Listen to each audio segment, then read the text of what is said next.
Hi everyone, welcome to our webinar today. This webinar is brought to you by the Clean Energy Group, and this is part of our Resilient Power project. And our topic today is New Jersey's Resilient Energy Storage Awards. Before we get started, I'd like to go over a quick housekeeping slide. All of our participants today are in listen-only mode. So this means that you can hear us, but we can't hear you. You have a couple of options to connect to the audio portion of this webinar. You can use your telephone or your computer mic and speakers, and you can just follow the instructions on your webinar console for doing that. And we encourage all of our participants today to please submit your questions at any time throughout the webinar. Type them in as you think of them.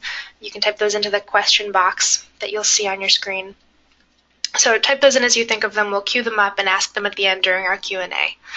And my final note is that this webinar is being recorded, so you'll be able to find this recording and all of our previous Resilient Power Project webinars online at the web address that you see on your screen. With that, I'd like to pass this over to our host today, Todd Olinsky-Paul. Todd is the Project Director for Clean Energy Group. Okay, thank you very much, Samantha, and welcome to the webinar, everybody. Just a quick background before we go into the main presentation. We are the Clean Energy Group and associated with the Clean Energy States Alliance. We present these webinars free, and we archive them as well. So this webinar will be archived in full at our website for your review after it's concluded. We are funded by foundations. You can see a couple of them listed on your screen there. Next slide, please. And basically, this is an effort to support the deployment of resilient power technologies, including solar+storage, CHP, fuel cells, microgrids, micro CHP in combination with solar and storage. And we do this by supporting state efforts to plan and implement resilient power programs, such as the one that you'll be hearing about today. We also work with municipalities, we work with developers, national laboratories. So we do quite a bit. We write a lot of reports, and those are also available for free on our website. You can see there's a URL on the screen there if you would like to look at those. We have a monthly free emailed newsletter that we send out. You could sign up for that also at our website. Next slide, please. So before I introduce today's speaker, I just want to reiterate that we will be leaving time for your questions and comments after the presentation. We should have plenty of time, so please enter any questions or comments that you have by typing them into the question box on your screen. Please don't wait until the end of the presentation to do that. It would be helpful if I can sort of go through them as you type them in as the presentation's ongoing, and then I can queue them up to address them afterwards. Okay, today's speaker is Scott Hunter of the New Jersey Board of Public Utilities. Scott is the Renewable Energy Program Administrator in the New Jersey BPU's Office of Clean Energy. Since May of 2004, he has led the implementation of the state's renewable energy market development programs and policies. These include an annual multi-million-dollar budget for renewable energy incentives offered through the state's Clean Energy Program, the state's Renewable Portfolio Standard, which provides over $275 million in support annually via REC markets, and the streamlined net metering and interconnection standards and practices for customer-sited renewable energy systems. Scott's academic experience includes work with the University of Delaware College of Urban Affairs and Public Policy, a master's degree in agricultural economics at the University of Delaware, and a BSBA from Shippensburg University of Pennsylvania. So with that, I will turn this over to Scott Hunter. Thank you, Todd and Samantha. Appreciate the opportunity to address this audience with our webinar today. It's a timely opportunity because of where we're at in our program development cycle for the entire clean energy program as well as the renewable electric storage program. I work for the Board of Public Utilities in New Jersey, and we manage the clean energy program as well as the regulate the electric, gas, telecommunications, and water industries in the state of New Jersey. The clean energy program in particular is an outgrowth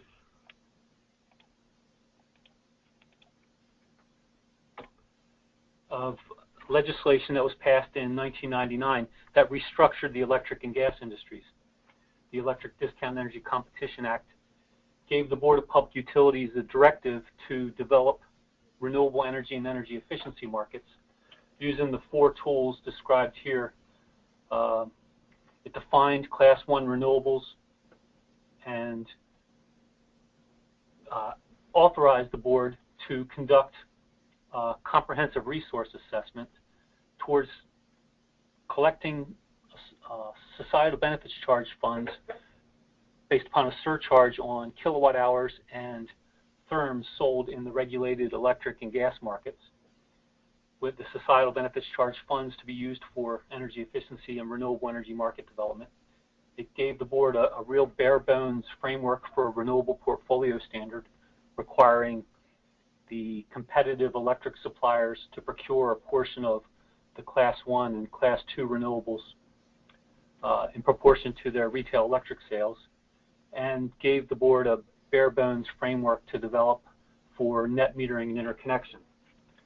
I always like to start a discussion of our various programs with this slide because it shows the nature of the programs as continuous improvement type programs or projects that change as the market changes.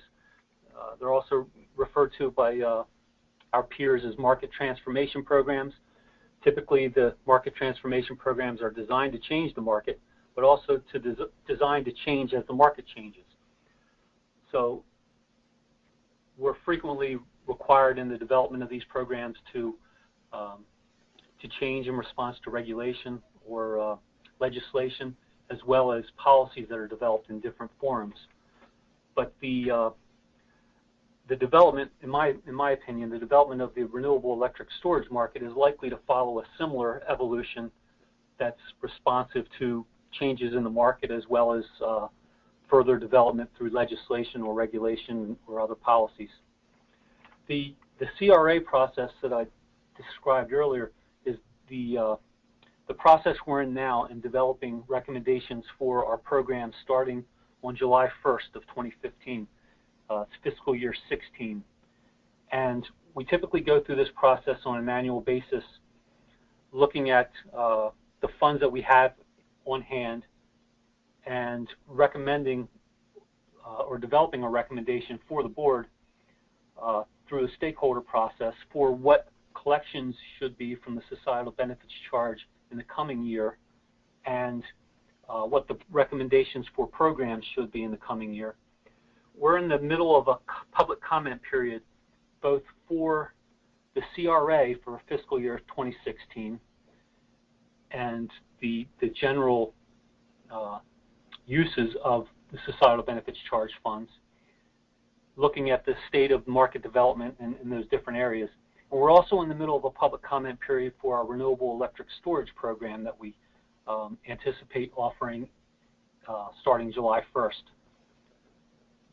So I'll talk about that a little later in this presentation and encourage written comments if you have any about our use of societal benefits charge funds for renewable electric storage by May 29th of this month.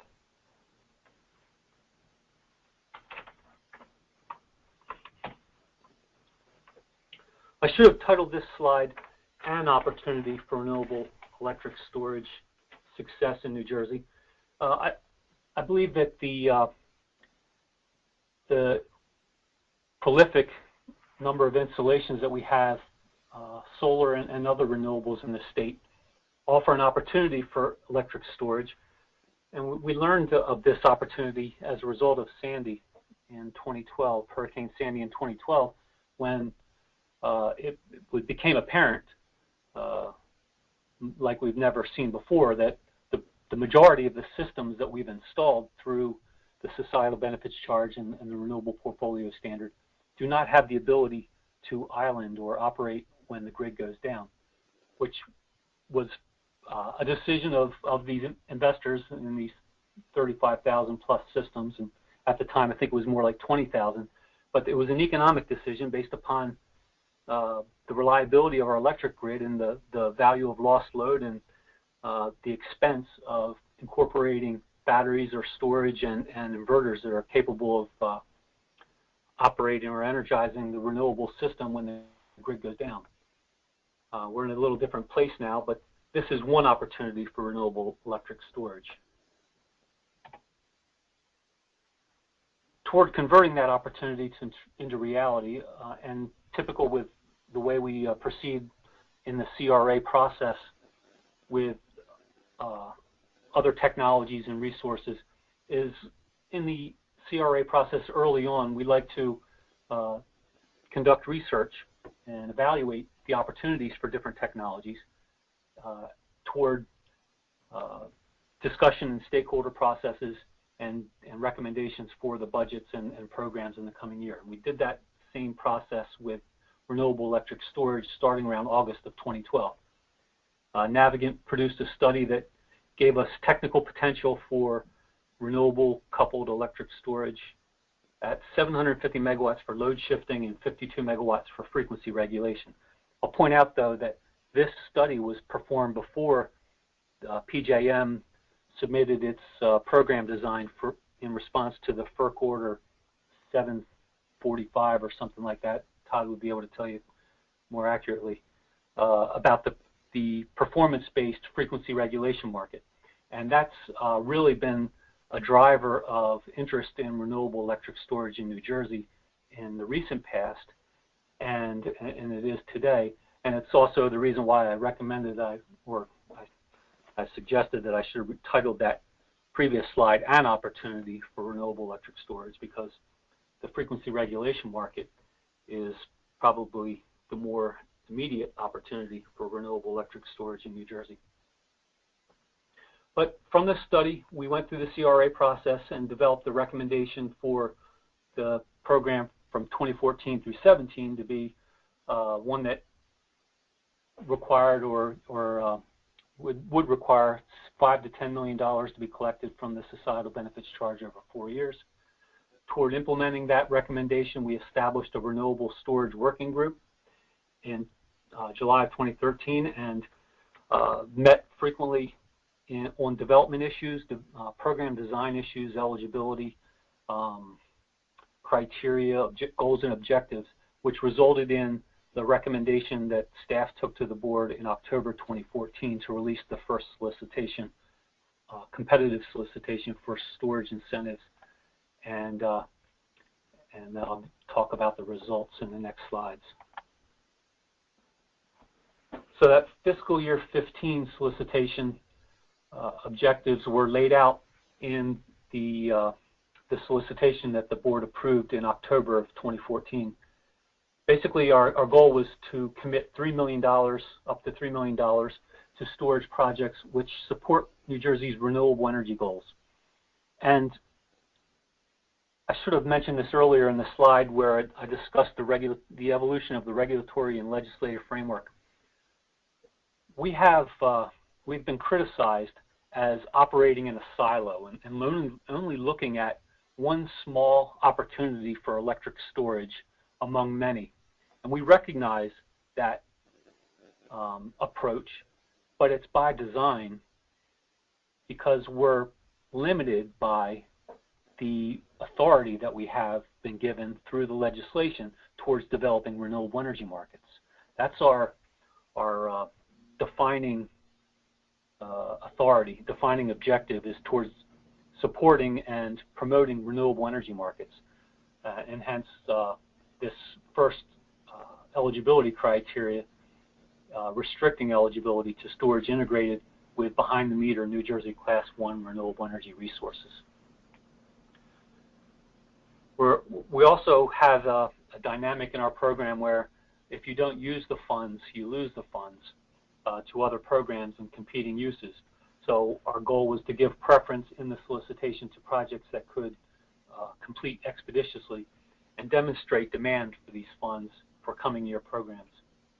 We established a maximum incentive amount so that we could spread the funds among a broader number of projects, basically to diversify and reduce the risk that of projects not being able to complete, and increase the likelihood that projects would be able to complete and demonstrate success.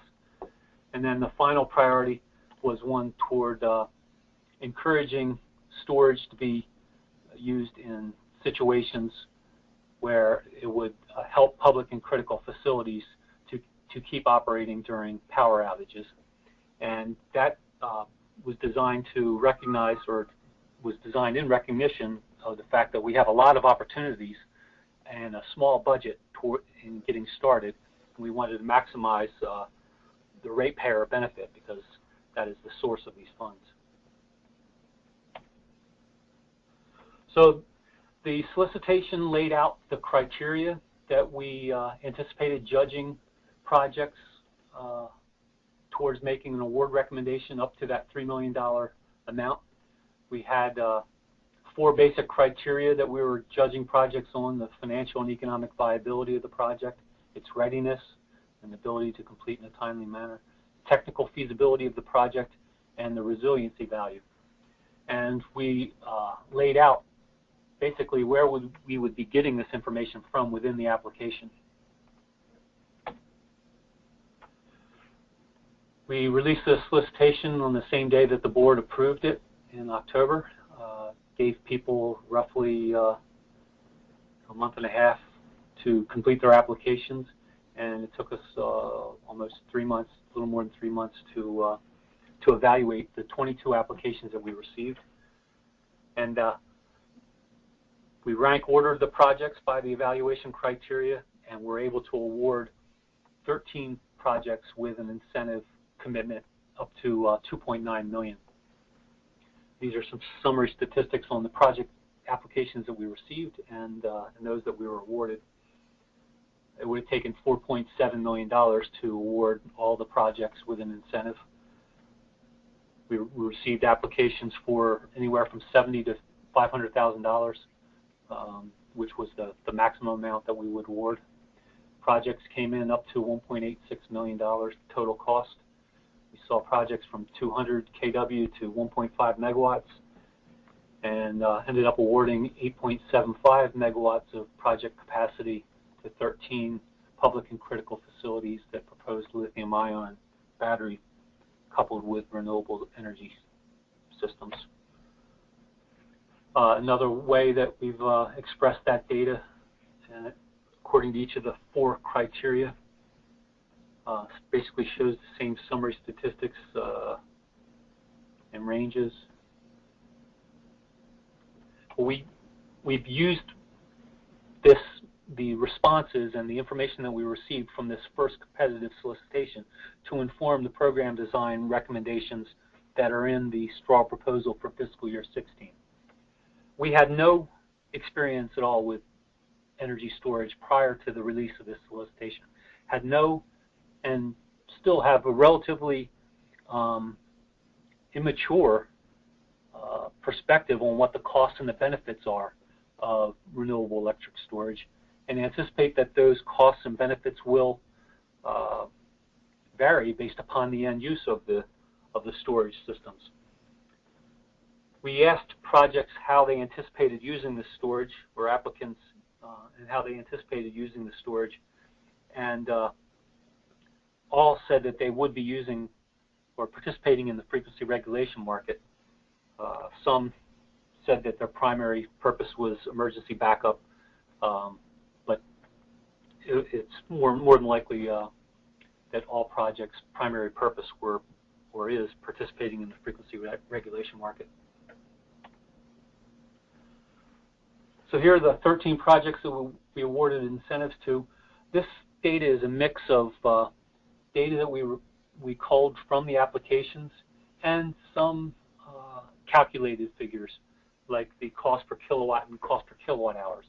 The kilowatt hour numbers were derived or taken by our market manager contractors from the product spec sheets that are included in the application. So that cost per kilowatt hour is basically just the total installed cost divided by that kilowatt hour number. I'm a little uncertain about that, the accuracy of that information in comparison to what we're reading on the internet about installed costs and on an energy basis. But it may be a factor of the intended use of these projects in the frequency regulation market and the short duration energy value for each storage system. I'm interested in hearing other perspectives, but we've used this incentive request per watt to inform the straw proposal that was released for public comment. So the fiscal year 16 program development, again, we're in the middle of the public comment period for the comprehensive resource assessment, establishing the funding levels and the budgets and the basic program designs, and we're also in the middle of the public comment period for the energy storage straw. Both comment periods end on May 29th. We're looking for as much input as possible towards making a recommendation to the board in the June at the June agenda meetings. We'll take the comments in the energy storage straw, probably reconvene the energy storage stakeholders in June. Actually, definitely convene them in June. I believe that meeting announcement's been issued. June 24, I believe, is when we're scheduled to reconvene. We'll take the comments that we received from stakeholders and either revise the straw or develop an agenda to tease out the comments in respect to the program design issues that we're asking about in that straw. But we propose to change from a competitive solicitation to a prescribed incentive program. I know today we had a hearing on the CRA, and I heard Rate Council give preliminary comments on the CRA straw and on our proposal to change to a prescribed incentive, and they expressed that they're interested in seeing this remain as a competitive solicitation because of the results from competitive pressures in reducing the amount of incentive requested and required. So it's those type of comments that we'll be teasing out in the stakeholder meeting and toward developing a recommendation for the program. And I anticipate the program design recommendation will be coming in the August-September timeframe. It'll take the form of a revision to the compliance filings that our market managers have drafted that will be approved by the board in June.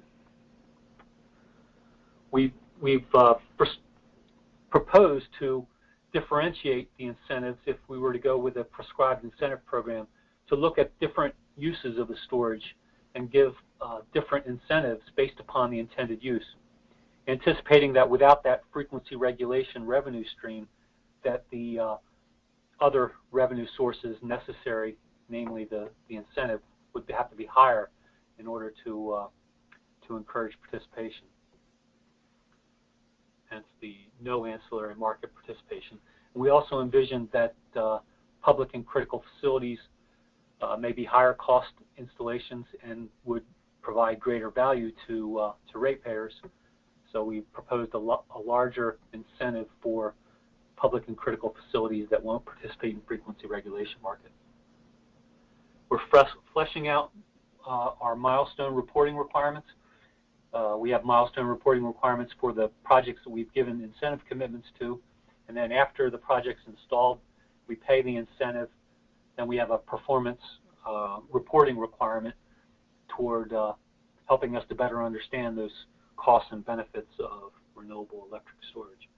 We also have heard comments from stakeholders, namely in storage installers, that our interconnection processes And the proposal from our electric distribution companies to treat all these projects that participate in frequency regulation as a level 3 interconnection as being onerous and unnecessarily costly. So we've proposed in this program design to offer a match of 50% of the costs for conducting these studies as a way to help facilitate the process.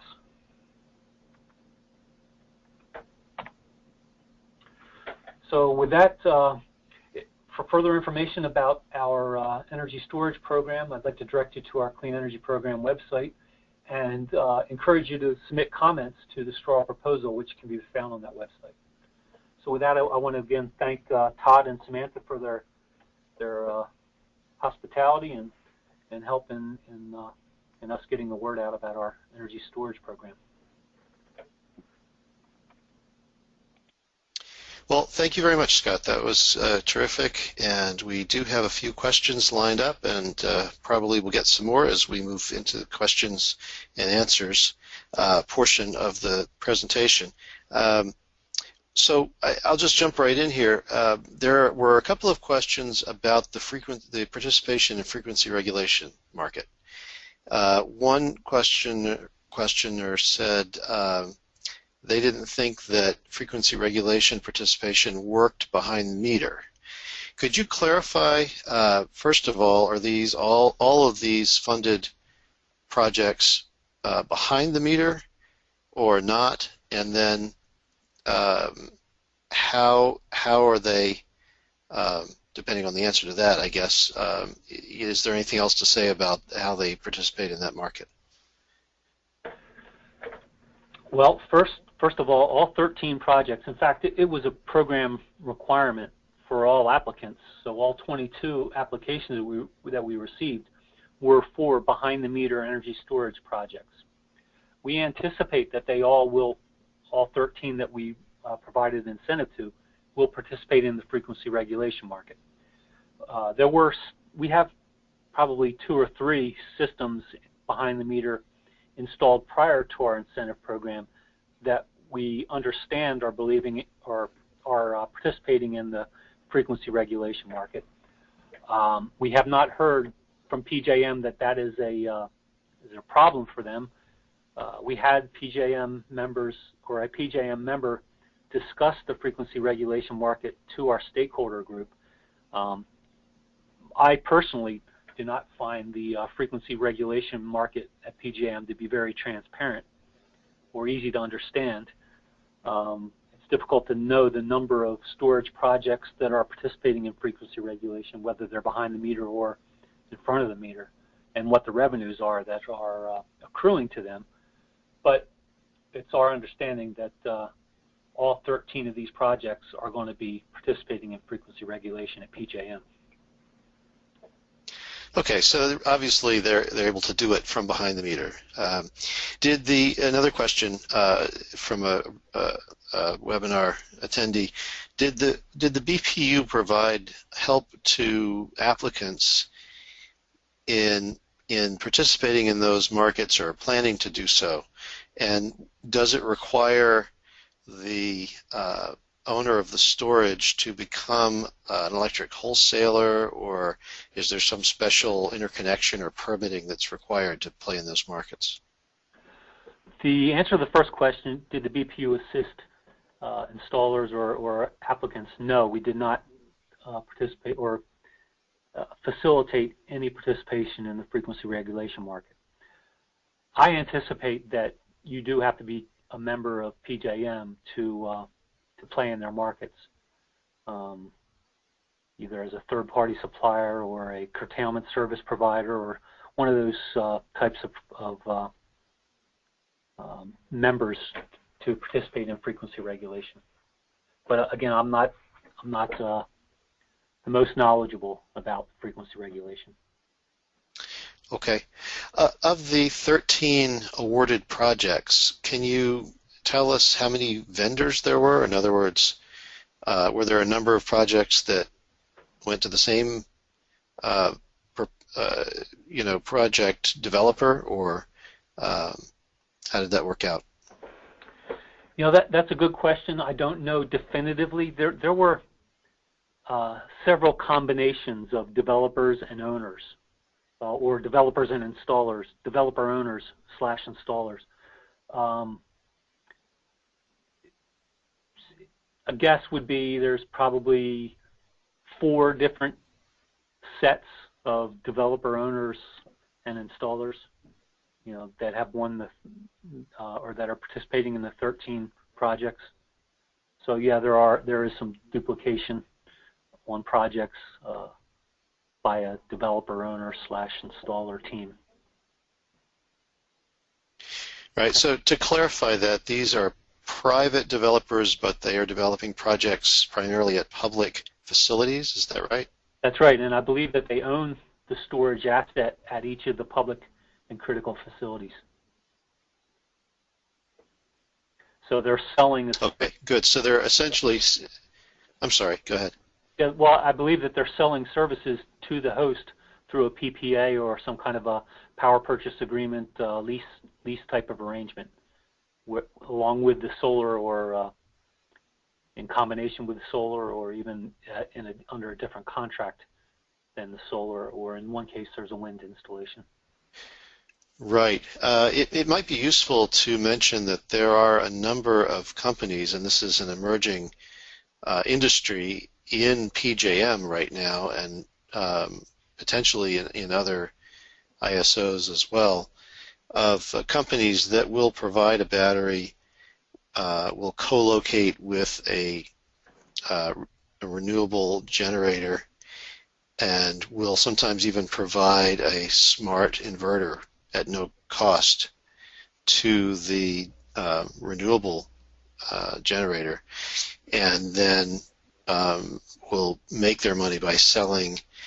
Well, in PJM, they'd be selling frequency response. In some of the other ISOs, like in New York and California, they would be selling demand response, but basically selling electricity market services to the grid operator. And so is that your sense that this is the kind of arrangement that they have, where the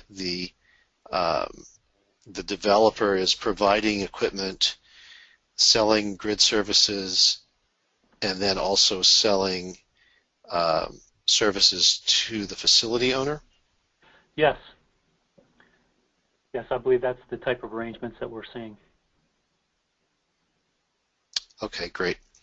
Another questioner writes, could you please explain the resilience criteria in more detail? Was geographic location a factor? And then goes on to say, you know, as an example, perhaps in dense urban centers or some other location. No, it wasn't as much location as type of facility and number of people served. We had a lot of wastewater treatment plants and schools, and in New Jersey we have a different, or we have a classification of schools by the type of facility, as whether there's a hierarchy of criticalness depending upon the number of people that can be served, and the ability to shelter in place, those kind of criteria. So, but it wasn't as much okay, good, as type of facility and the number of people served. Right. You know, this brings up a question I had, which is regarding the duration of islanded operations. I believe, if I understand it correctly, that your program does not require a minimum duration. In other words, if there were to be a storm or another type of disaster and the grid were to go down, these facilities that have these resilient power systems with energy storage and renewables would be able to continue to operate. At least their critical loads would be able to continue to operate when the grid is down. But the duration of that operation depends on the capacity and type of battery and renewables that they have attached to them. So I guess the question is, I don't think there's a minimum. given that it appears that a lot of these, if not all of these, are being sort of designed or sized, I should say, around the frequency regulation market or peak shaving or other services, would the BPU consider, or is the BPU considering providing some kind of minimum duration of islanded mode that they would need to meet in order to be considered resilient, so that that goal doesn't get sort of lost amid all the market plays that are being considered here? You're right that our first solicitation did not establish a minimum duration.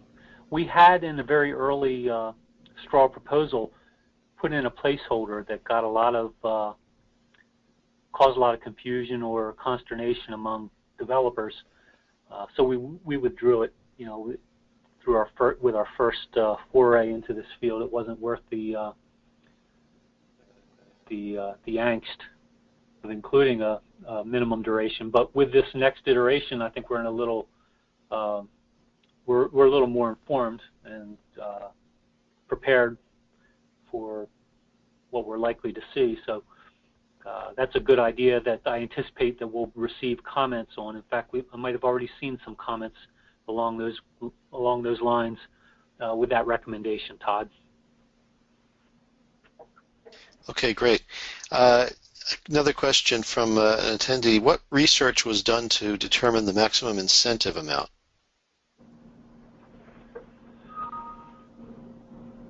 Well, I think that was informed by what we had been doing previously in our biopower program. And it's not, it wasn't a heavy amount of research. It was just knowing the budget that we had available at $3 million.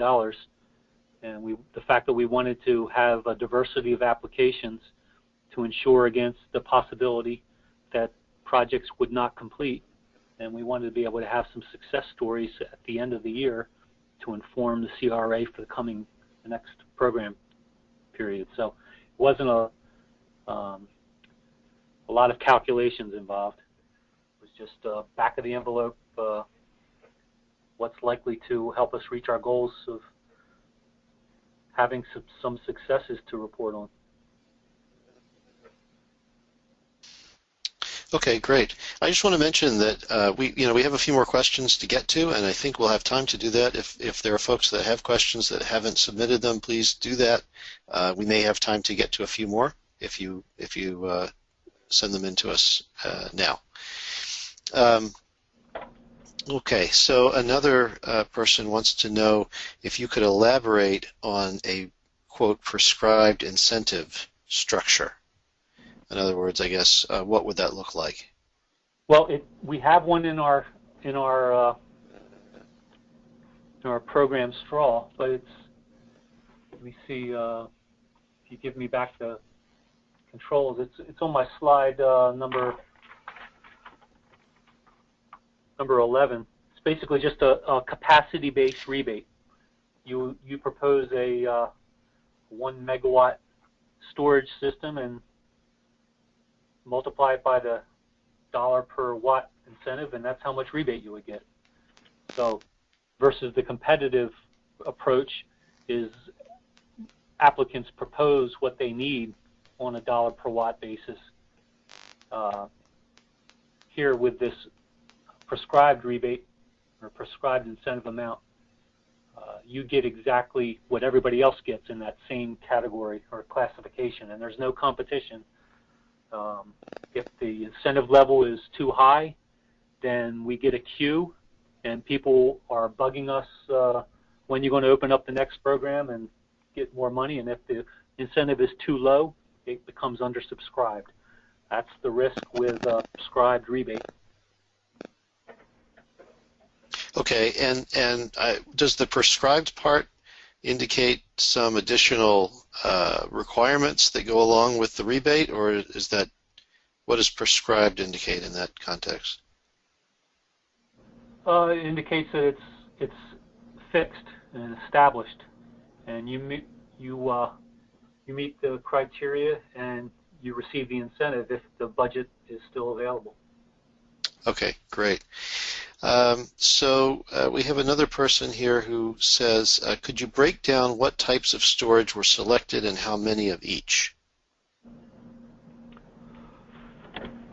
Well, of the 13 awards made, all 13 were lithium-ion batteries proposed at public and critical facilities to be located behind the meter with a New Jersey Class 1 renewable. And in 12 out of the 13 cases, the facility had solar or proposed to have solar, and that was one of the conditions of the incentive payment, is that the renewable be installed and operational at the time that we pay the incentive.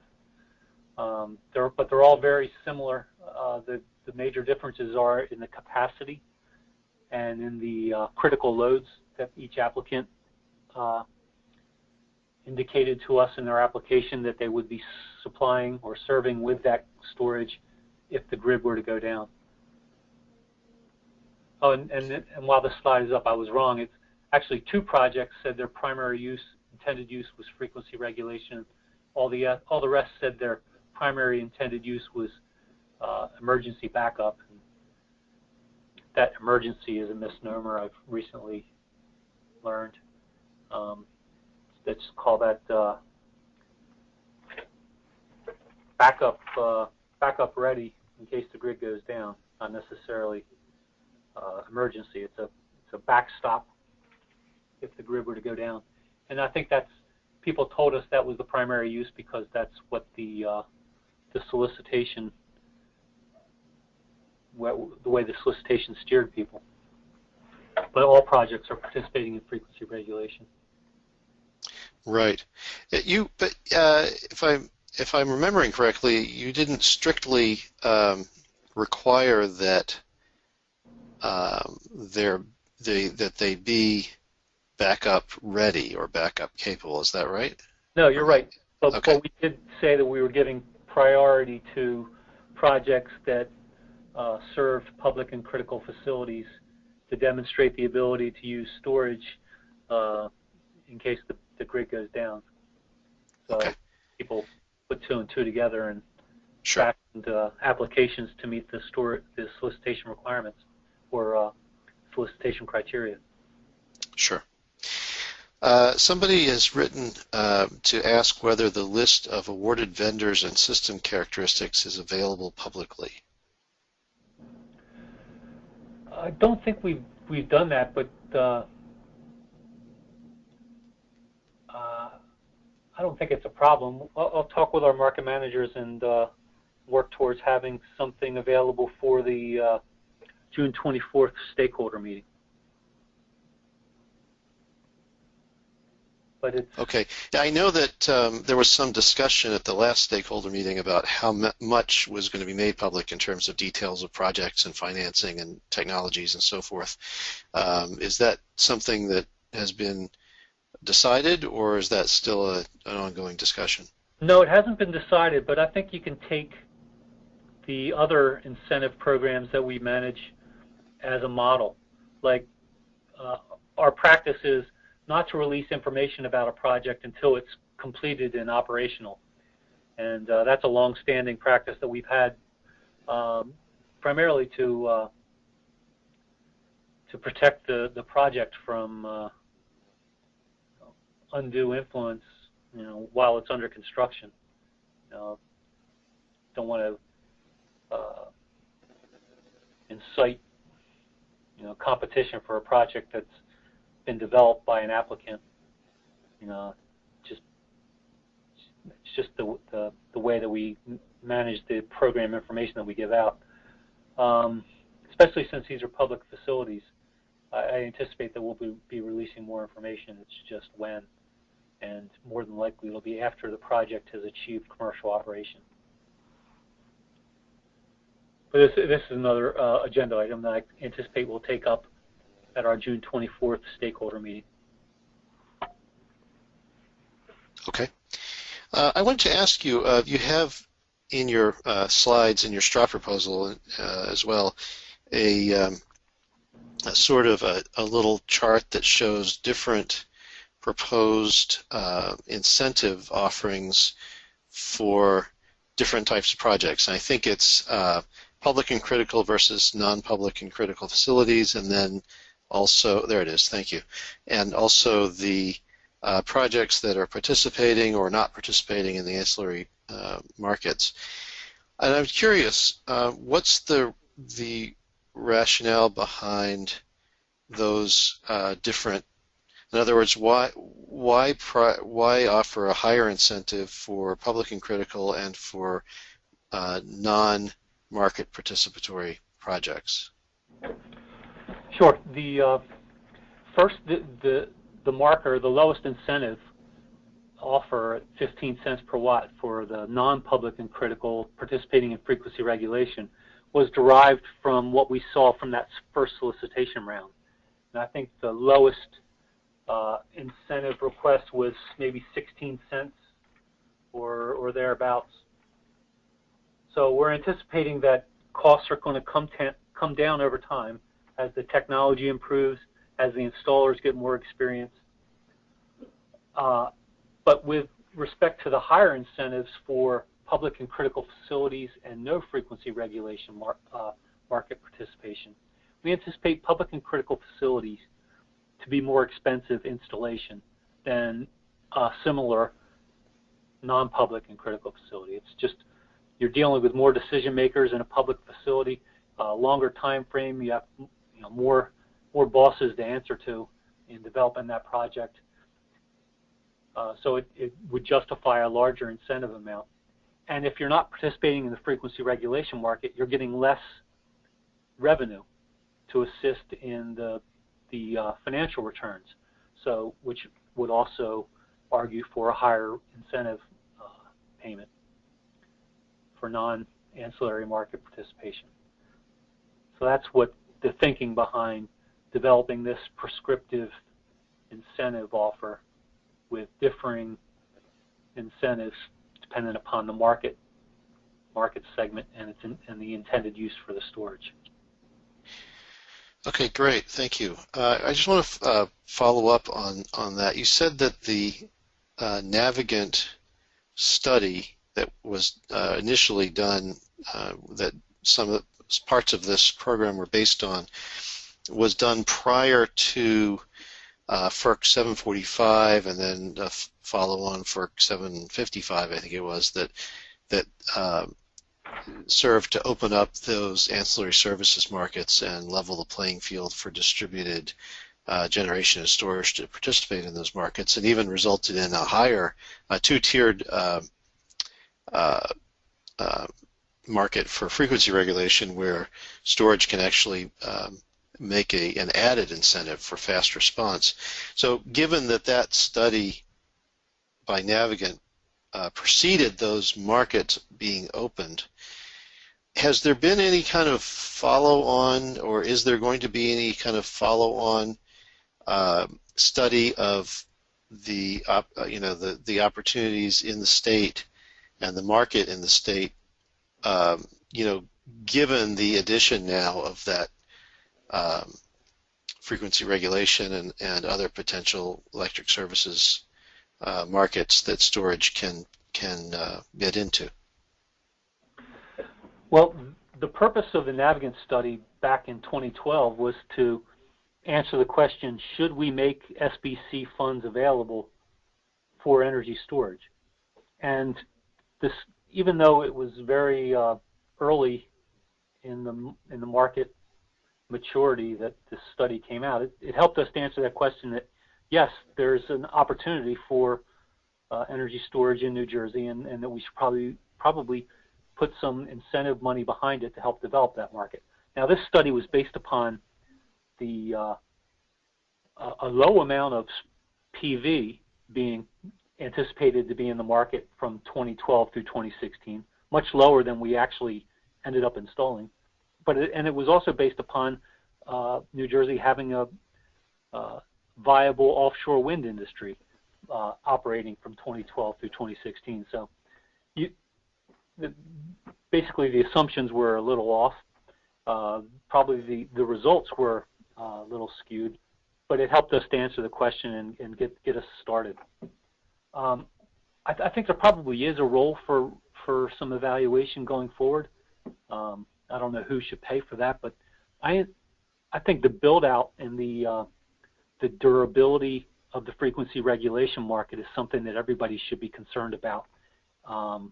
If you're in this market, you know, what did we see recently? A 32 megawatt storage system be proposed, participating in frequency regulation market, and I think in the short run, the more resources that join the market, the less the value of participation. So decisions about technologies and incentive levels that are based upon the frequency regulation market as it exists now might be misplaced.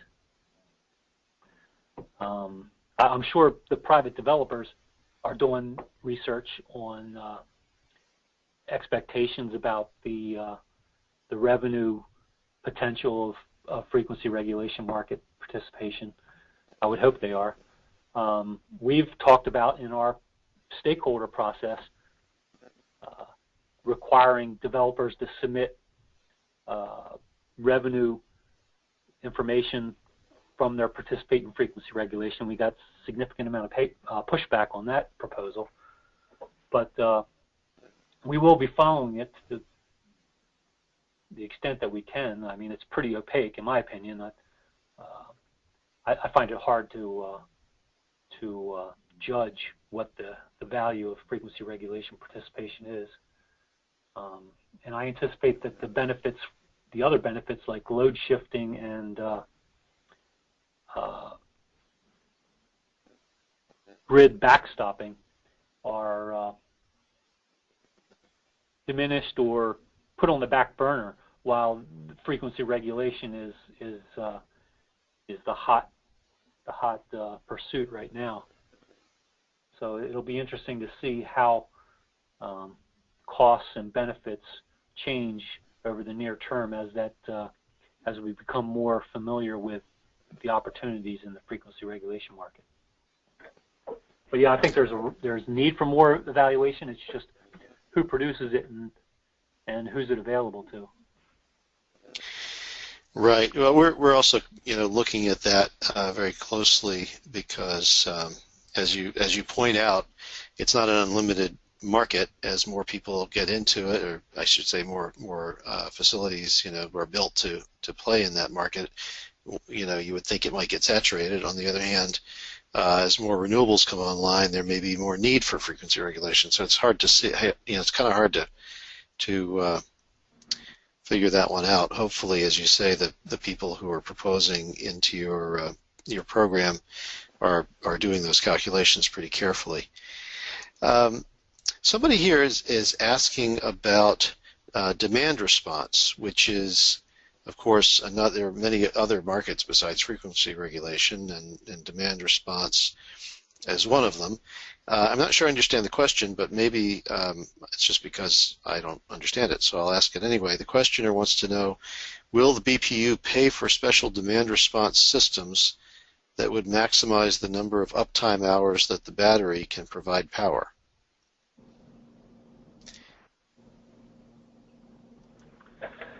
Well, I understand that the demand response markets are undergoing a lot of uncertainty with the litigation and the challenges to the authority at FERC and PJM to manage the demand response markets as wholesale markets and how their participants participate in those markets. I think PJM has a proposal out to change the demand response market to require utilities to participate, to offer this as a retail service. That's under development, and I think it hinges on the result of the court case. I don't anticipate that the board will be providing incentive for demand response in the near term, but it's conceivable that there might be a court case or an outcome in the courts where we do down the road, but that's not a proposal that we have that's pending or part of the CRA for fiscal year 2016. Right. We should probably clarify that that's a Supreme Court case right now. They're reviewing a lower court ruling that that held that FERC didn't have authority to regulate certain types of energy markets, specifically demand response. Okay, so we have a question about how storage capacity is characterized, or I guess what the unit of measurement is. The person writes, capacity in storage is usually in terms of megawatt hours rather than megawatts. If prescribing rebates for extended duration storage, it should be in terms of available megawatt hours. So I guess if I were to turn that into a question, if you do indeed go with a rebate program, would you be using megawatt hours or megawatts as the unit of measurement for capacity? Well, the straw proposal now expresses the incentive in a dollar per megawatt basis. That's, the question I had in one of these earlier slides is whether we make this incentive an energy-based incentive rather than a capacity-based incentive. I don't know that our market is mature enough, or that the participants are mature enough, or that our administrators are mature enough in their knowledge of energy storage to express the capacity in megawatt hours, or to verify that a system, once it's installed, is capable of delivering the megawatt hours that were provided that incentive. We're on a steep learning curve right now, and we may be in a different place in even after June with our next stakeholder meeting. But it's a good idea. It's a good suggestion. I think if we were more familiar with the technology, that's probably where we would be. But I don't know that we're there yet.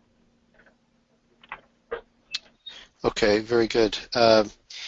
And I think this is going to be the last question. I apologize to those who may be waiting and we didn't get to your questions. We did the best we could. So the last question is, in what way did the maximum or minimum incentive level affect the type of project proposals that came in?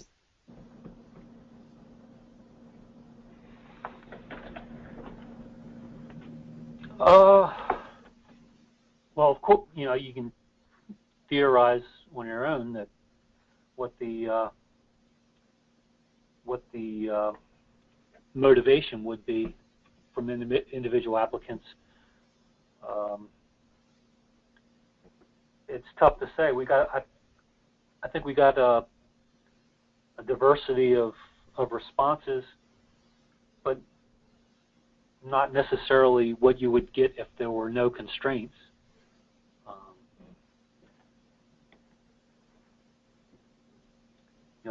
I think what probably the most telling metric would be dividing the megawatt capacity by the megawatt hours. And we were told that all the projects came in as half-hour duration storage systems. So that, and the fact that they're all lithium-ion batteries, is probably a response to those limitations. But we were also